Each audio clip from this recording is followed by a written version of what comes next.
جنازہ جو ہے وہ آپ کو پتہ ہے کہ عظیم اس کا اجر ہے۔ جنازے میں یاد رکھیں 4 تکبیرات، اور اس سے پہلے انما الاعمال بالنیات، دل میں آپ نے نیت کرنی ہے، اور پہلی تکبیر کے بعد آپ نے جو ہے وہ ہاتھ اٹھانے، امام کہے گا اللہ اکبر، آپ نے بھی اللہ اکبر کہنے، ہاتھ باندھ دینے، اور کیا پڑھنے؟ سورۃ الفاتحہ۔ سورۃ فاتحہ لازم ہے۔ حضرت عباس رضی اللہ عنہما انہوں نے ایک دفعہ جنازہ جو ہے وہ اونچی آواز سے پڑھایا، اس لیے کہ تاکہ لوگوں کو پتہ چل جائے کہ سورۃ فاتحہ جنازہ میں لازم ہے، اور جنازہ اونچی آواز بھی پڑھا جا سکتا ہے، تو سورۃ فاتحہ اور اس کے ساتھ کوئی ایک سورت جو ہے ملا سکتے ہیں۔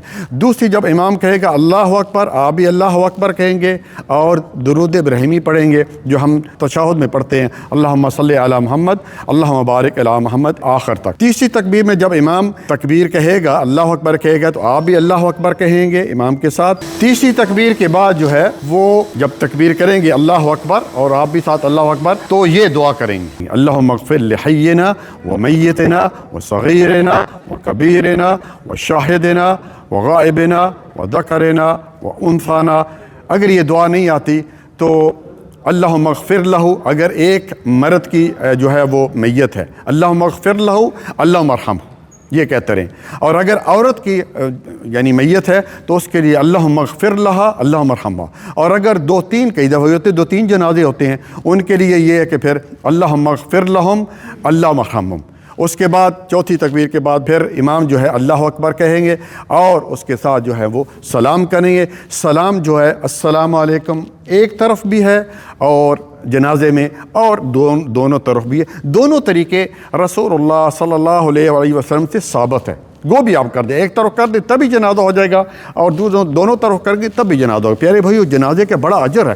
رسول اللہ صلی اللہ علیہ وسلم نے فرمایا من صلی الجنازہ فلہ قیرات ومن شاہد حتی تدفن فلہ قیراتان والقیرات مثل الجبل الاحد وفی روایہ القیرات مثل الجبلین عظیمین۔ اللہ اکبر، کہ جو شخص جنازہ پڑھتا ہے گھر چلا جاتا ہے، اس کو 1 قیرات یعنی اوت پہاڑ جتنا ثواب ملتا ہے۔ آپ کو پتہ ہے اوت پہاڑ تقریباً 7 یا 9 کلومیٹر لمبا ہے اور 3 یا 3.5 کلو اس کی چوڑائی ہے۔ اللہ اکبر، اتنا بڑا اجر۔ اور جو شخص جو ہے وہ میت کو لے کے جاتا ہے اور دفنا کے وہاں سے آتا ہے تو اس کے لیے جو ہے وہ 2 قیرات جو ہے وہ ثواب لے کر آتا ہے۔ 2 قیرات یعنی 2 اوت پہاڑ جتنا ثواب لے کے آتا ہے۔ اللہ تعالیٰ سے دعا ہے کہ اللہ تعالیٰ ہمیں نماز جنازہ پڑھنے کی توفیق عطا فرمائے۔ جی اور کوئی بات ہے؟ فاتحہ سے پہلے ثنا پڑھ سکتے ہیں؟ فاتحہ سے ثنا صرف فاتحہ ہی آیا ہے، سورۃ فاتحہ سے شروع کریں گے، اور اس کے ساتھ اگر کوئی سورت ملا لیں، کوئی قل هو اللہ احد تو ٹھیک ہے، نہ بھی ملائیں تو صرف سورۃ فاتحہ، لیکن وہ لازمی ہے۔ جزاک اللہ خیر، بارک اللہ فیک۔